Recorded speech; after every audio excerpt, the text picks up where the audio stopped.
Баршаңызға сәлем, құрметті оқырмандар. Бүгін біз өте қызықты тақырыпты талқылайын деп отырмыз, яғни адам жөнінде.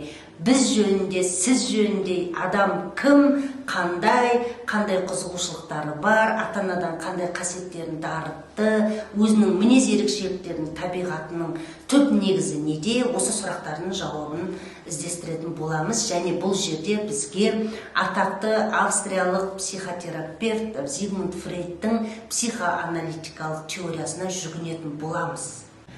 Зигмунд Фрейд адамды үш бөлікке бөліп қарастырған, яғни адамның тұлғасы үш бөліктен тұрады деп қарастырып отыр.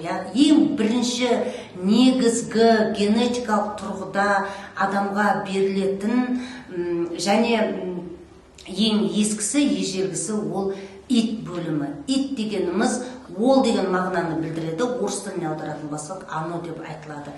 Ит негізіндегі адамдарды қазір жан-жағымызда қарастыратын болсақ, ол адам тек қана ләззат алу принципімен өмір сүретін адам болып табылады. Ит бөлігі ләззат алу принципіне толықтай тікелей бағынады.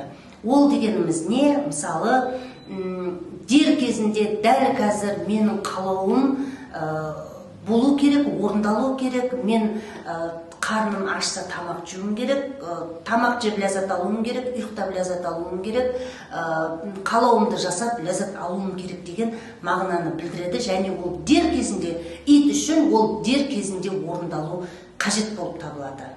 Мысалы, жаңа туған нәресте ол ит бөлімінде, ит бөлігі ғана қарқынды дамыған болады. Өйткені жылайды, қалауы болмаса ол жылайды. Баланың қарны ашса барып бірден оның қажеттіліктері өтелу керек. Баланың іші ауырса, оның қажеттілігі өтеліп, ішін жазуымыз керек. Ол қандай да дәрет алатын болса, оны орындауымыз қажет. Ана баланың барынша ит бөлігін қанағаттандырып отырады. Бірақ енді тек қана ит бөлігімен ғана адам өмір сүрмейді. Сонымен қоса екінші бөлігі ол эго деп аталады. Эго деген ол мен деген сөз. Эго ол жас балада 12-36 ай арасында қалыптасып жатады. Ит дер кезінде қанағаттану қажет ететін болса, эго оны адам есейе келе, тек қана сен дәл қазір қанағаттану қажеттілігін ол қоғамның талаптарына сай келу керек деп түсіндіреді. Яғни, мысал ретінде мен осындай мысал келтіргім келіп отыр. Адам ит негізінде тамақтанғысы келеді, дәл қазір тамақ жегісі келеді. Оны қалтасында ақшасы жоқ дейді, ол барып, дүкенге барып, ұрлық жасап, немесе күштеп, ол тамақты алып кете алмайды. Өйткені ол тек қана ит негізінде ғана әрекет жасайды. Ал эго оған итке айтады: сен барып, ұрлық жасап, немесе күштеп, ол тамақты ала алмайсың. Ол үшін сен жұмыс жасауың керек, ақша табуың керек. Сол ақшамен сол дүкенге барып, сен өзіңнің тамағыңды алып жей аласың деп. Яғни шынайылық принципі, шынайы өмір принципі. Орыс тіліне алатын болсақ, принцип реальности.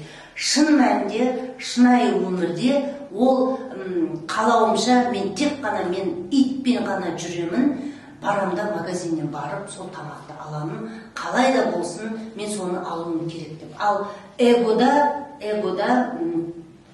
күту керек, шыдамдылық қажет, әрекет керек. Сол кезде ғана сен итіңді қанағаттандыра аласың деген әрекетпен жұмыс жасайды. Фрейдтің бұл адам тұлғасының екінші бөлігінде осылай әрекет етуді түсіндіріп жатады.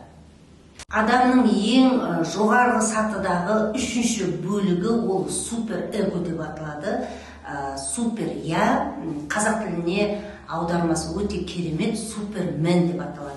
Яғни суперменнің қандай принципі арқылы жүзеге асады супермен? Ол ұят, ар, ождан, парыз, намыс әрекетіне жұмыс жасап жатады. Ол дегеніміз итті барынша супер эго басып жатады. Сенің ләззат алу ұстанымың дұрыс емес, немесе оны аз көрсетуің керек, сен қоғамның талаптарына сай болуың керек, сенде ар намыс жоғары болу керек, ар ожданың жоғары болу керек, сенің деген қоғам алдында, адамзат алдында парызың қалайда дұрыс жүріп, дұрыс тұруың керек дейтіндей, осындай принцип арқылы жүзеге асып жатады. Оны ит көп мәнінде суперэгоны түсіне бермейді. Суперэго итті түсіне бермейді. Ит тек қана мен ләззат алуым керек, қалайда менің басты қажеттіліктерім өтелу керек, мен қалайда қарным тоқ болу керек, ұрпақ жалғасу керек. Ит тек қана қажеттіліктерімді өтеуім керек, сол маған маңызды деп танитын болса, оны суперэго түсіне бермейді. Суперэго айтады, жоқ, сенің ләззат алу ұстанымы ол маңызды емес, ең бірінші адам үшін, сен үшін ол ар ождан бірінші орында тұру керек дейді де, адамның осы екі бөлігі, ит пен суперэго, үнемі конфликтте, шиеленісте болады.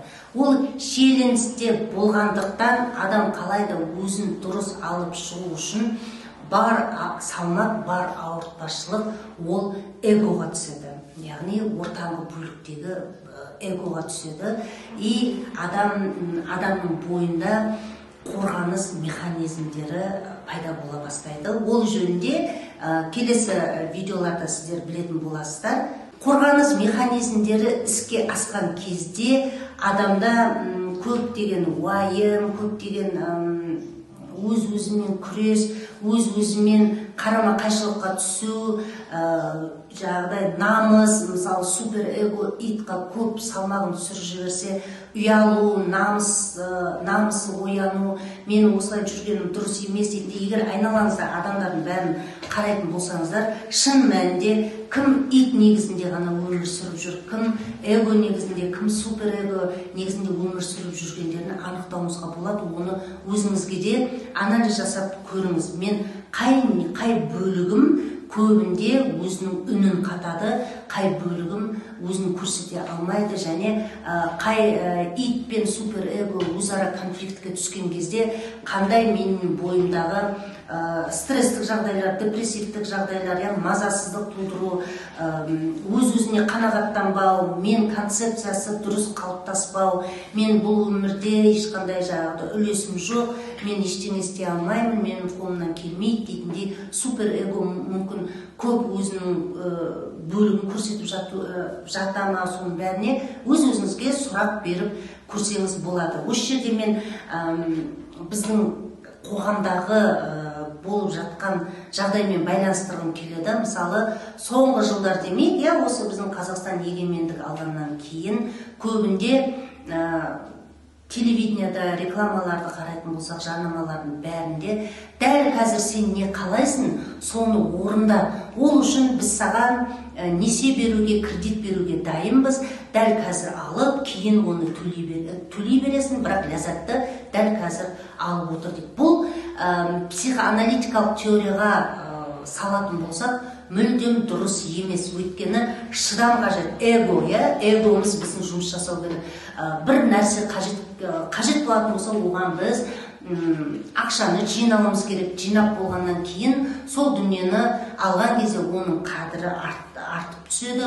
Оны біз көбірек құрметтейміз, көбірек бізге ол құнды болады дегендей, осы жерде түсінік қалыптасып жатады. Сонда бұл жерде тек қана сен итпен өмір сүр, ит негізінде өмір сүр, эгоға, суперэгоға қарама, қаладың ба дәл қазір ал, кейін төлеп жатарсың дейтіндей. Бұл жерде маркетингтің, нейромаркетингтің, сату маркетингтің осындай агрессивті түрде адамның ит бөлігіне, инстинкт бөлігіне көп шабуыл жасайды. Адам ит негізінде баратта несиені қара басына үйіп алып төгіп жатады. Шыдау арқылы, жинау арқылы, эго, эго арқылы алуға өзіне негіз қоймайды. Зигмунд Фрейдтің психоаналитикалық теориясы тұрғыда адам жөніндегі ақпарат сіздерге ұнады деп ойлаймын. Егер сізге ұнаса, подписка жасап, лайк басуды ұмытпаңыздар. Келесі көріскенше сау болыңыздар.